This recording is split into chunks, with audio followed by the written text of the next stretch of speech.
Hey everybody, so this is my third attempt at creating a book tag, an original book tag. I think this is original. I have never come across a tag for the show that inspired me.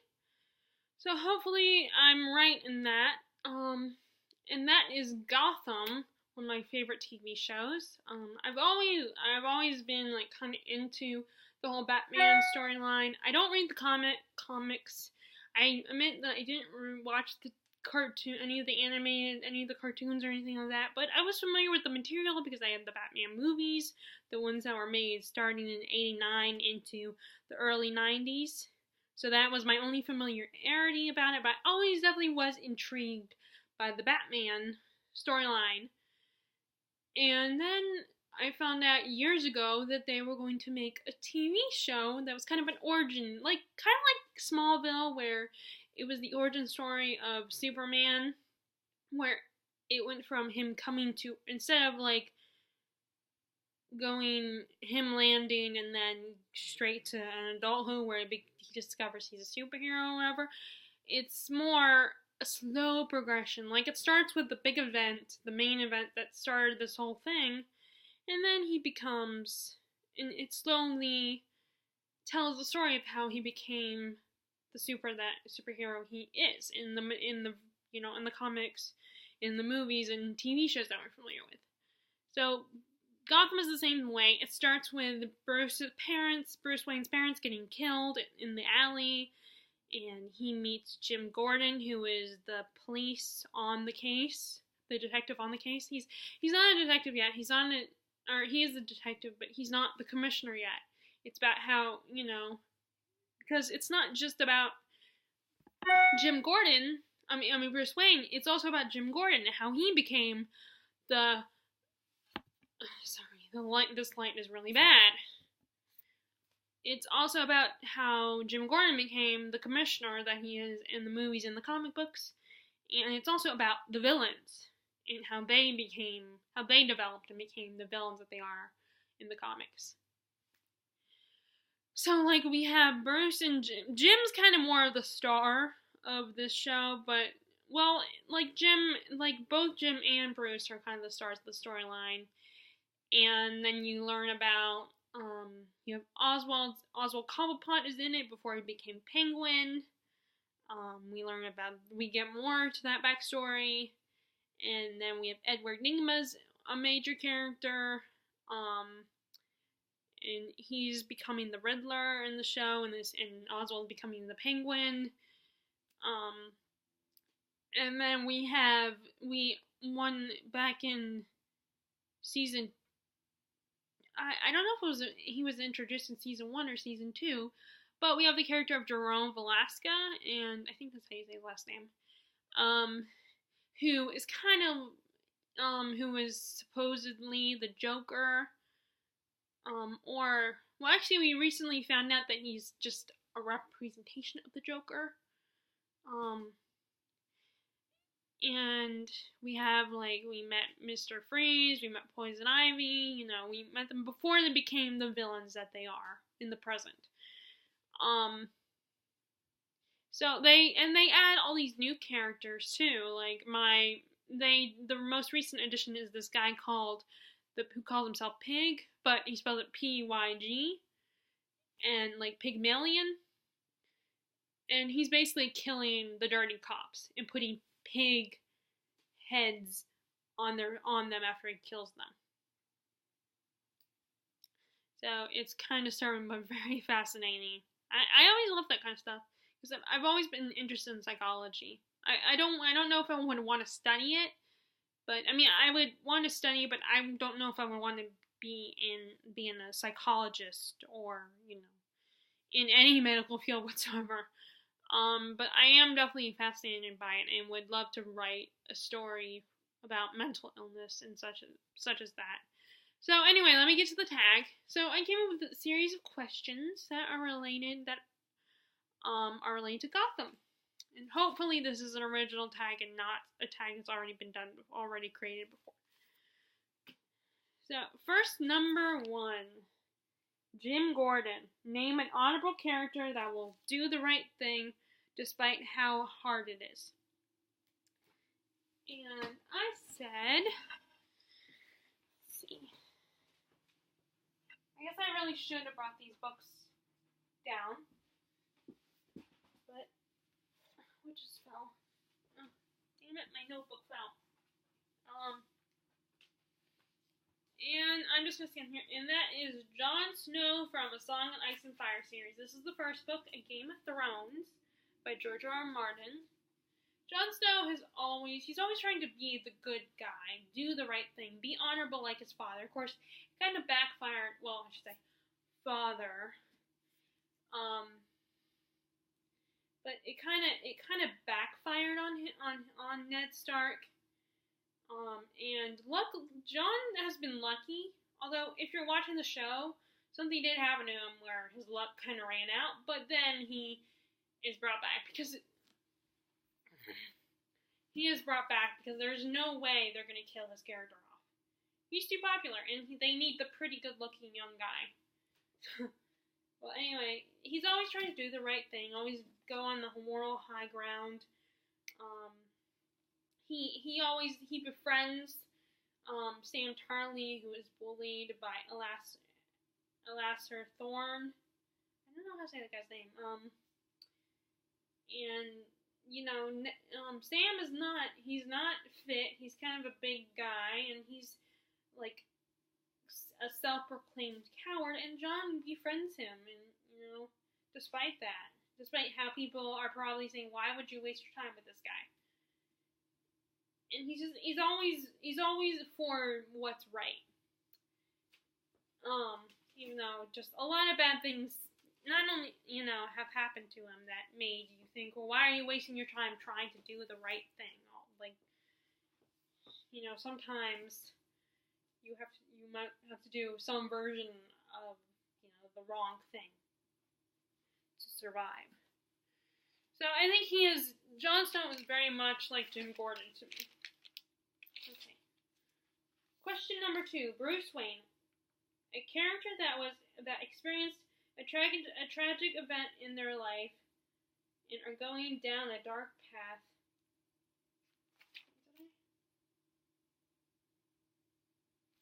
Okay, I guess I gotta keep that answer.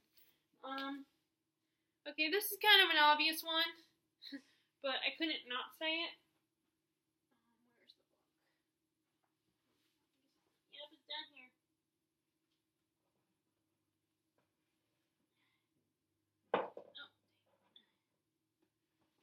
I will go, although I remember thinking about this and I thought I had changed the answer because I feel like, well, although he does kind of go down a dark, so let me get, I should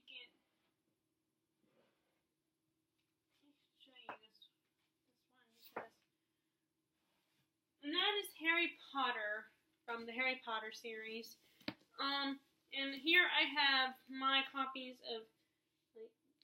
Here's the first book where he finds out everything. He finds out that he's a wizard and that his parents didn't die in a car crash, but got blown up by Voldemort.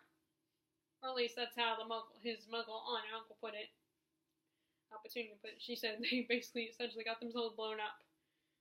Which is a little harsh. Well, more than a little. But then, I also have here the 5th book, because I feel like that's when he kind of goes down this dark path. Like, the first 3 books, everything's good. He's in a good place. Yeah, his life is still not perfect, but he's got friends. He's learning magic. But he also runs into Voldemort in the first 3 books, or some kind of. Well, the third one, there's no encounter with Voldemort,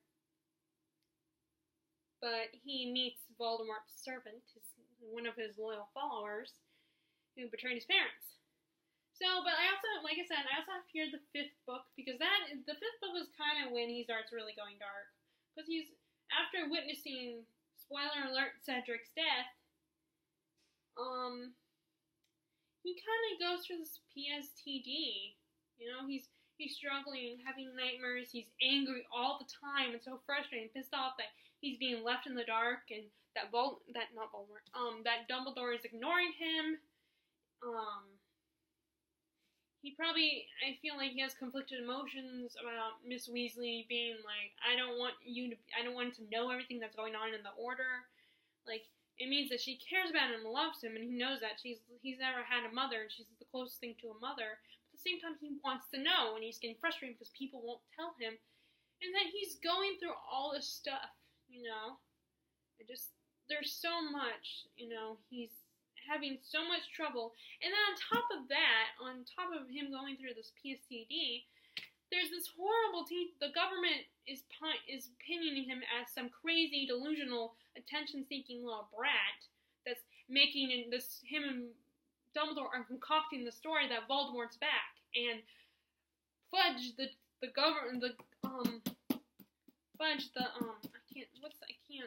Prime Minister, that's the term I was trying to figure out, does not want to believe that Voldemort is back. So he would rather paint Harry as this crazy villain, and he's like such a paranoid little freak thinking that Dumbledore is going to steal his job.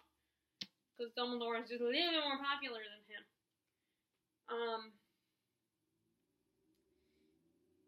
And not only is the government giving him a hard time, but the government Fudge has posted a teacher, the new Defense Against the Dark Arts teacher, Professor Umbridge, who is this horrible witch. She's this horrible human being who is going along with making Harry look like he's crazy and delusional, and is trying to suppress their ability to learn, defensive skills, because Fudge is a paranoid little freak.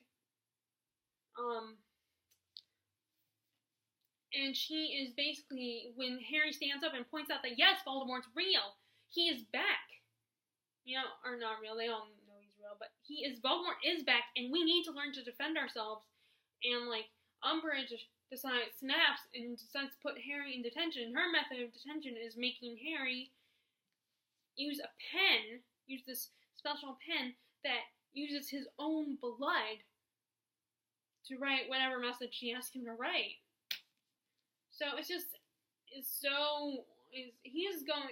book is so angsty, and so much is going on in this book.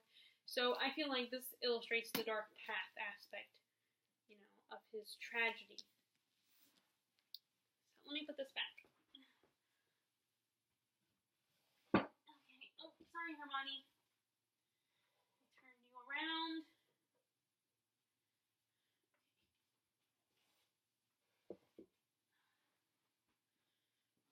So, next we have here, that was question number 2. Question number 3, Oswald Cobblepot, a character, and originally I said a villain because he is technically a villain, but sometimes these type of characters aren't always villains. I mean, people can see them as villainous, but I feel like sometimes they're just people that are they are frustrated, confused, or just making bad choices, and desperate and stuff like that, like a desperate soul. So I changed it to character. And sometimes even the good guys experience, and also it's not just that; it's also the fact that sometimes these characters also will experience this feeling, and that is a character that was underestimated at first. So not just villains, but good guys too. Good guys can be underestimated. And I said Sophie from the School of Good and Evil. I don't have that because that was a library book, and I have not gone around to buying it. But Sophie is just seen, at first I feel like she's just seen as an annoying, bratty little girl, but she becomes a true villain in the story. She becomes a threat to the school, and the master wants her, and that is, the evil master of the school wants her too, desires her, which I am confused. I want to know how old she's supposed to be, because I thought she was 13 or something, or 14 or 15. I mean, and the master, who's this old guy, wants her. In a romantic way. And she's just a teenager. I mean, if she was 16, I guess it would be a little bit better because, in YA they have that kind of storyline in paranormal stories all the time where the main protagonist is usually a 16-year-old girl, or maybe a little bit older, and some old guy is desiring her, but a lot of times he's a vampire or something, so he looks great still.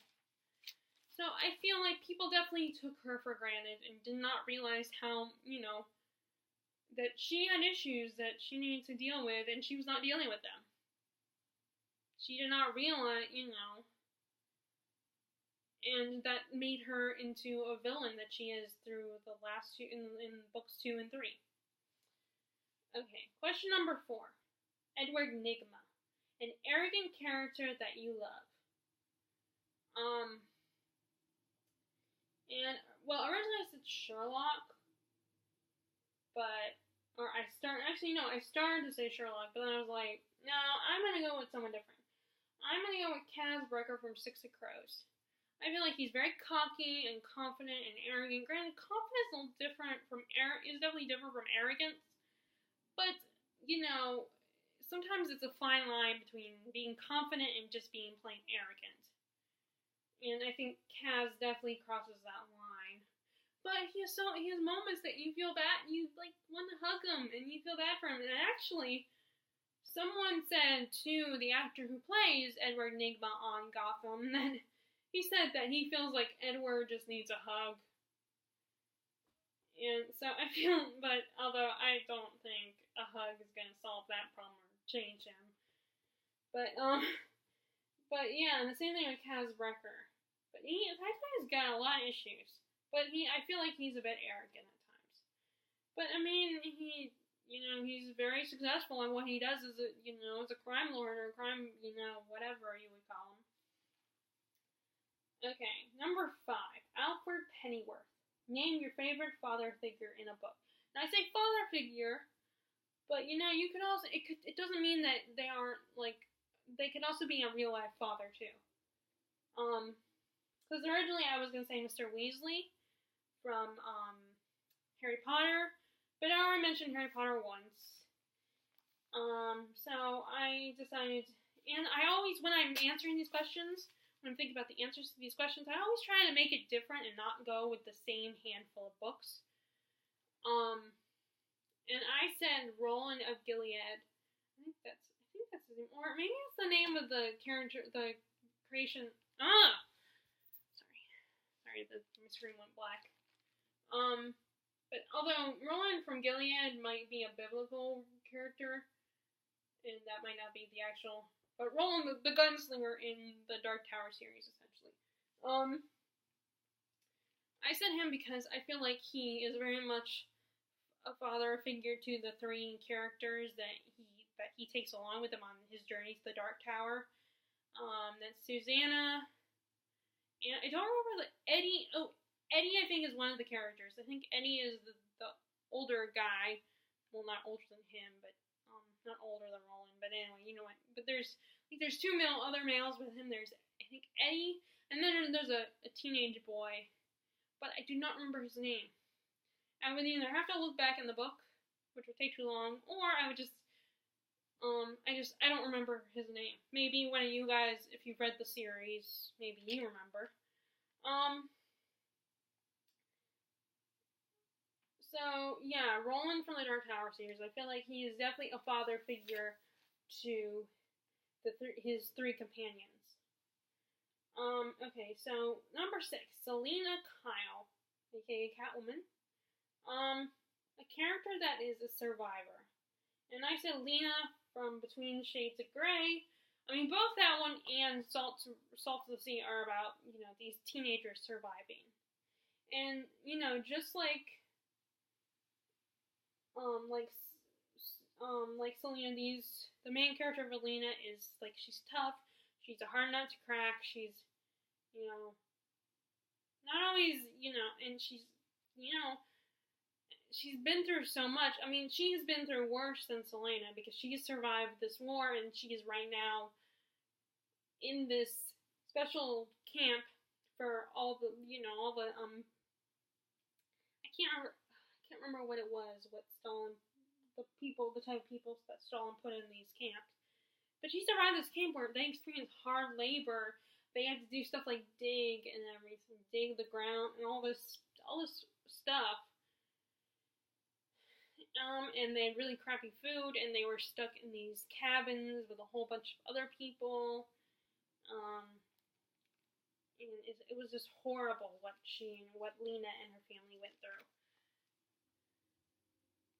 So again, by the way, that's another one I don't have. Oh, sorry, I totally forgot to show you the Dark Tower series. Well, doesn't matter. There's no point. Okay, so next, number 7, a character, Harvey Bullock, a character that is broken and bitter. Okay, and this one I won't forget to show you guys. I'm hot. I should take off this vest. Meanwhile, I do that. My scarf.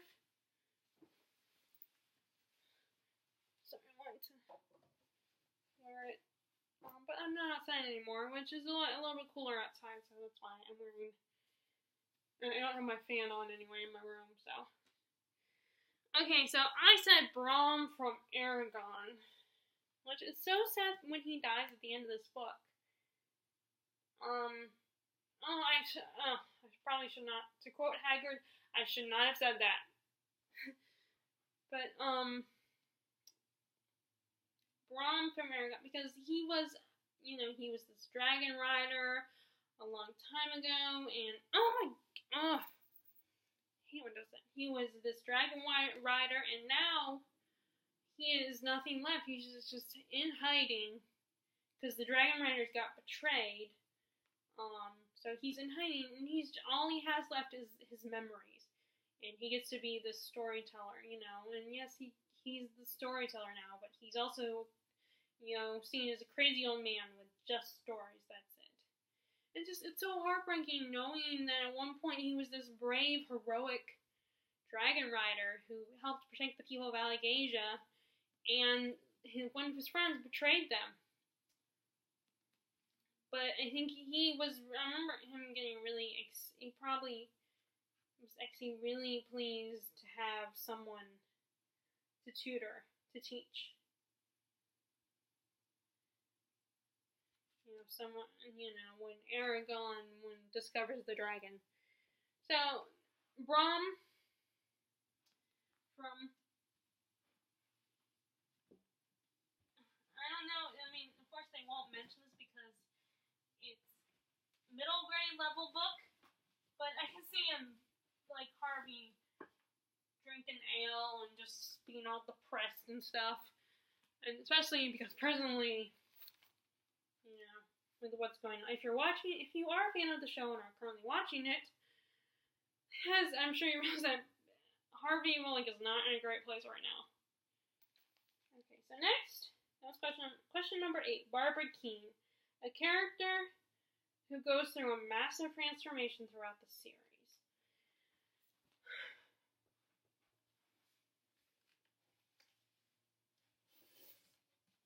And I said Freya from the ACOTAR series. In this first book, she is just this young woman who's doing everything. Damn it. Okay, that's not. Damn it. Oh, crap. I hate. This is the problem is that the spot has my bookshelf, but it's also where my big huge window is. So like I said Freya. She starts out this young woman who's trying to provide for her family. Okay, that's better. She's trying desperately to provide for her family.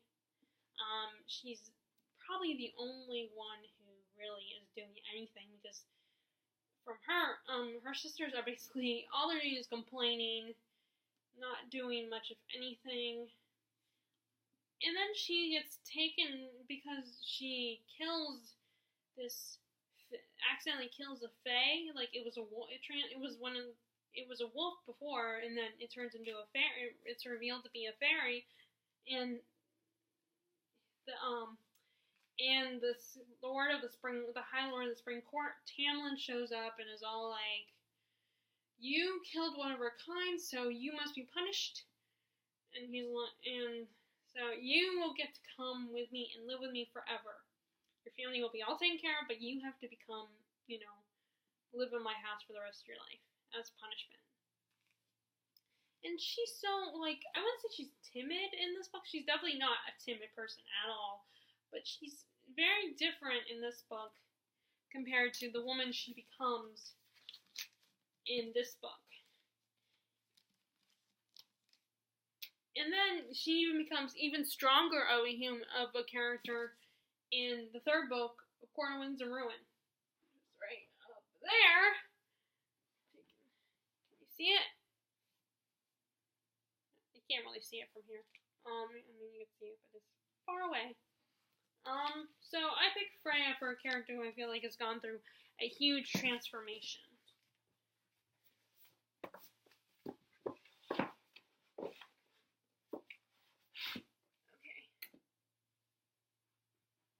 Okay, so next, this video is getting pretty long. Okay, where was I? Okay, question number 9, Jerome Valeska. I don't know how you say his name. His last name anyway. Your all-time favorite evil character. Okay, well, the most awesome news is I can show you the books that this character is, the series of characters, and although I did have the book about this character, about her origins, I already had it in my possession, but, damn it. Okay, well, I would have to go over there and get it, and I have it in this little cabinet I have all the way over there, and that would be wasting time, so, I'm just going to show you this book. And I'm talking about Queen Lavanna from, I thought I picked up Cinder. This is the third book in the series. That is Queen Lavanna from the Lunar Chronicles. She is, such an evil bitch. I almost pity her, but it's more like I pity her naivety, that she does not realize that the horrible things that she does, and how manipulative she is, and how wrong that is. But in her evil, but that's what makes her such a deliciously evil character, and she kind of reminds me of Regina, who is basically the same character. And just that whole, woe is me, my life sucked. Although I felt a little bit more sorry for Regina than Lavanna, but it was still kind of the same thing. But unfortunately, the writers have done a poor job on Once Upon a Time on Regina's character, I feel like. But that's just me. And you guys already know, if you've watched my videos all my videos regular, periodically I've talked about and shared my opinion about Once Upon a Time and how the writing has just gone south, in my opinion. But, like I said, I would show you Ferris, that's the book about her origin story, but that is all the way over there. I forgot I put it back in that cabinet, and it will waste time. Okay, so let me hurry up. Alright, so next, where was I? Okay, I said Tabitha Galavant, question number 10. A character that lived under the shadow of others and determined to get out from under it. And again, I am referencing A School for Good and Evil. And I like to, the character I'm using for this question is Agatha. I feel like Sophie takes Agatha totally for granted, and Agatha loves and is very loyal to Sophie despite how Sophie treats her. Although I think when they're at the school, I think there are moments when you realize it looks like she does realize that Sophie takes her for granted, and she's determined to fight for what she wants. And I definitely think in the third book, she's more determined to fight for it, but she does willingly let Sophie have what she and have what she wants. She still kind of lets Sophie, But, I mean, the situation, I feel like it's understandable that in that case, in the third book, what happens in the third book.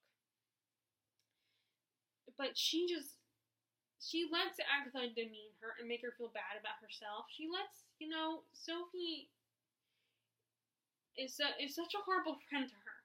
I mean, I like her as a character, and it's definitely very interesting, but she is so horrible to Agatha. I feel so bad for Agatha, and how she, Sophie just takes her for granted. And I feel like she's definitely behind within Sophie's shadow. Okay, so question number 11, Solomon Grundy, a series that took an unexpected turn. And again, I use Akatar.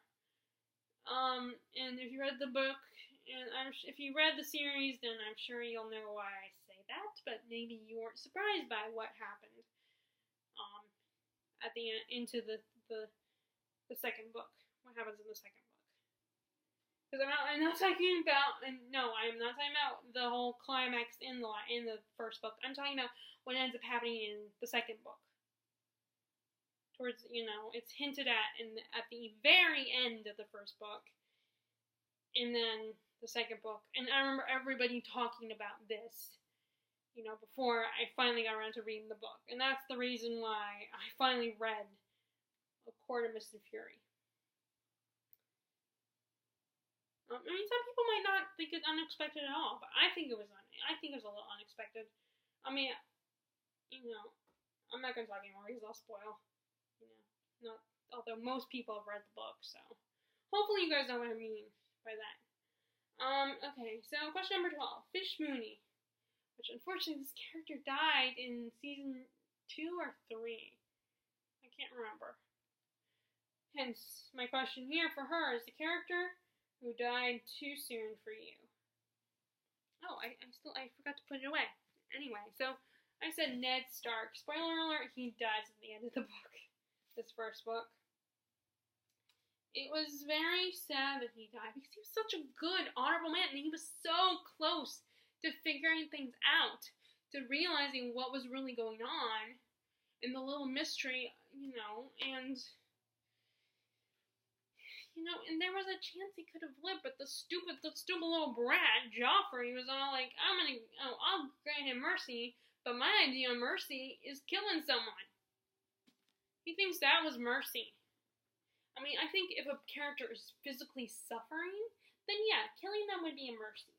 But not in this case. I feel like he was, I guess you could say he was suffering in that prison, but, that was messed up. That was, I wanted to punch that little prick. And I was, I can't stand Joffrey.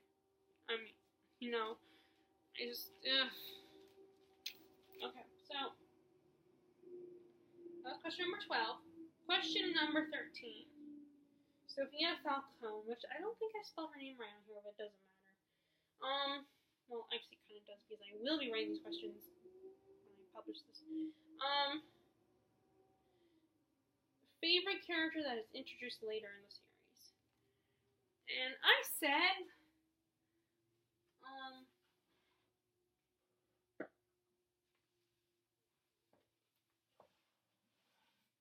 Luna Lovegood. Oh, damn it. Come on, damn it. Come on. There it goes. Luna Lovegood from the 5th book of Harry Potter. This is when she's introduced. I love her. She's so optimistic and such a happy person. And she's probably the only one who understands Harry in this present book. And I could ship them. I could see them, together. They would be a cute couple. I mean, I am a total Harry and Ginny shipper, but I could see him and Luna. Or shipping them at least as, as really good friends. So, and I love her eccentricities, and she's like such a fun character to read about and watch in the film. And this, I believe, is the book she is introduced in. But she really helps Harry when he's going through his PSTD and how he feels like an outsider.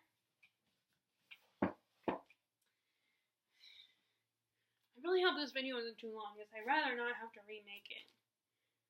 Okay, so that was question number 13. One more question. And this was a character that actually was just introduced in the series.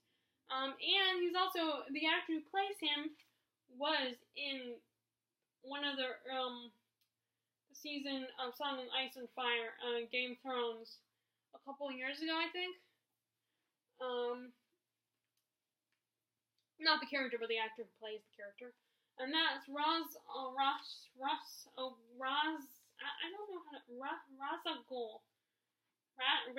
Ghul. It's not spelled how it sounds, though. Ra's al Ghul. Name a villain that gets under your skin. Okay, so unfortunately, I still have those books, but where this villain comes from, but I'm donating them to the used bookstore because I'm still going to read this author's works. I'm definitely going to continue with the rest of her Shadowhunter Chronicles. That's Shadowhunter Chronicles, Cassandra Clare's novels. But I did put the moral instruments in the bag, the grocery bag that I'm going to be taking to the used bookstore, the Gibbons bookshop. So again, all the way over, it's over there, so I don't want to waste any more time, which I already am with my ramblings. But that is put away currently. I haven't taken it to there. It's still here in my room, but it means I'll have to, waste time, and, I'm already doing that right now by rambling. But, yeah, I don't feel the urge to reread the series, and the library has the books, I believe, as well as Harry Potter at our library, so if I want to reread the series, I can always go there, but I will continue reading her other books in the Shadowhunter Chronicles. But anyway, to the point, the character I'm referencing is Sebastian Burlock, aka Jonathan Morgenstern. He's mostly called Sebastian throughout the whole. And ever since I've really liked the name Sebastian, I've used it. I thought about using it for stories that I want to write. He is such an evil little prick. He's obsessed with living up to his father's name, which, most people in his situation, even if they're, would be the same way. Even Jace, I feel like he wanted to try to live up to the name, his father's name, when he believed. And even now that he knows the truth, who his parents are, but it's even, what's worse about him is that he has a little crush on his sister, on Clary. He has this, perverted desire for Clary. He even, when he was still pretending to be Sebastian in City of Glass, he was all, flirting with her. Of course, she did not know that he was her actual brother, that he was really Jonathan. She still thinks that Jace is Jonathan. They're flirting, and they kiss, and at least when she kisses him, she does feel weird about it, which actually I found out from my dad that is is really true, that it would feel weird and gross if you kissed a sibling or a cousin or something. And it's true that your kids might come out, if you had this incestuous relationship with your sibling, your kids would not come out right. It could happen. Your kids could come out. Okay, I'm trying to think of a better word, but I'm sorry, this is retarded. Something could come out mentally wrong with them, or even physically, because, it's just, biologically, you can't have sex and create children with, or you could, but it wouldn't, the kid might come out damaged, because it's just, your DNA does not mesh well together in that way. I don't have any scientific evidence, but that's what my dad told me, that it really is legit that, if siblings have sex and try to make babies, then it will come out wrong. it could come out wrong. But yeah, Jonathan is just, he's a little freak and a little pervert, and the fact that he wants and he desires his sister makes it, I mean, he truly is evil, you know. He's just, I mean, he's a very good villain, but but, you know. Okay, so that's the Gotham book tag. I hope people like this tag and are interested, and like I said, I hope no one else has done this tag, or has created this tag before, or something similar to it, and if there's a similar Gotham-related or Batman-related tag, hopefully it is not that much similar to mine. As of right now, I have never seen a tag related to this show, and I hope you guys try it out. You don't have to, obviously, I think that you don't necessarily have to watch the show because to do this tag, because the questions are kind of self-explanatory. But if, it is a good show, I definitely would recommend it if you're interested in that kind of stuff. And hopefully this video is not too long, or then it won't matter what I'm saying here, I'm going to have to remake it anyway. Alright, bye!